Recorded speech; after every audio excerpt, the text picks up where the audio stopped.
Baltic সাগরে নেটোভুক্ত দেশগুলোর fibre optical কেবল বারবার বিচ্ছিন্ন হওয়ার ঘটনা রাশিয়া বা চায়নার নাশকতা কিনা তা খতিয়ে দেখতে বড় ধরনের নৌমহড়া শেষ করল নেটো দেশগুলো।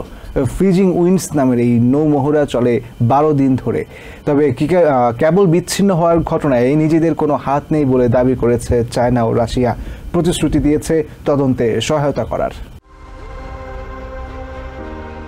গত 17 ও 18 নভেম্বর বল্টিক সাগরের গভীরে 4টি নেটোভুক্ত দেশের মাঝে সংযোগ স্থাপন করা 2টি ফাইবার অপটিক্স কেবল বিচ্ছিন্ন হয় মাত্র কয়েক ঘন্টার ব্যবধানে। এটা নেটো বিরোধী কোনো শক্তির নাশকতা নয়তো এমন ভাবনা উদ্বিগ্ন করে নেটো দেশগুলোকে। সিদ্ধান্ত হয় সাম্প্রতিক সময়ের অন্যতম বড় নৌমহড়া আয়োজনের। ফ্রিজিং উইন্ডস নামের এই মহড়া চলে 18 থেকে 29 নভেম্বর পর্যন্ত। এতে অংশ নেয় জোটের 30টি জাহাজ ও 4000 সামরিক সদস্য।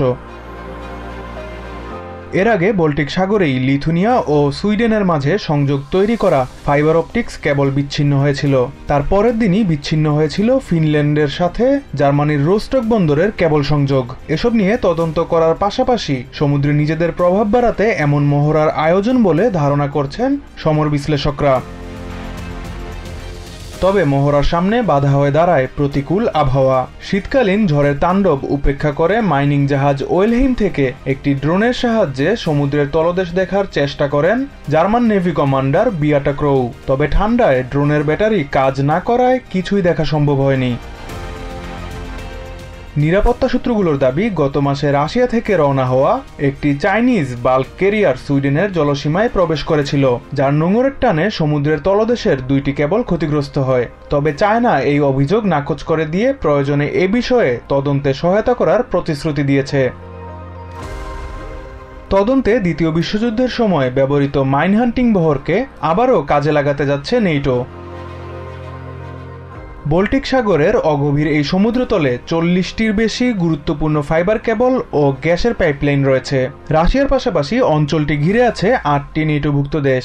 এছাড়া বিশ্বের 15% পণ্য পরিবহন করা হয় এই বল্টিক সাগর দিয়েই। 2022 সালে রাশিয়া ইউক্রেন আক্রমণ করার পর থেকেই ফাইবার কেবল ও গুরুত্বপূর্ণ গ্যাস পাইপলাইনে কমপক্ষে 3 বার এমন অপ্রত্যাশিত ঘটনা ঘটেছে।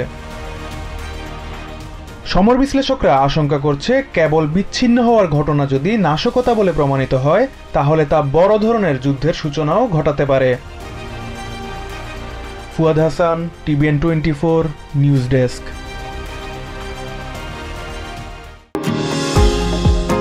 নিউ ইয়র্ক থেকে সম্প্রচারিত TVN 24 টেলিভিশন বিশ্বজুড়ে বাঙালির কণ্ঠস্বর।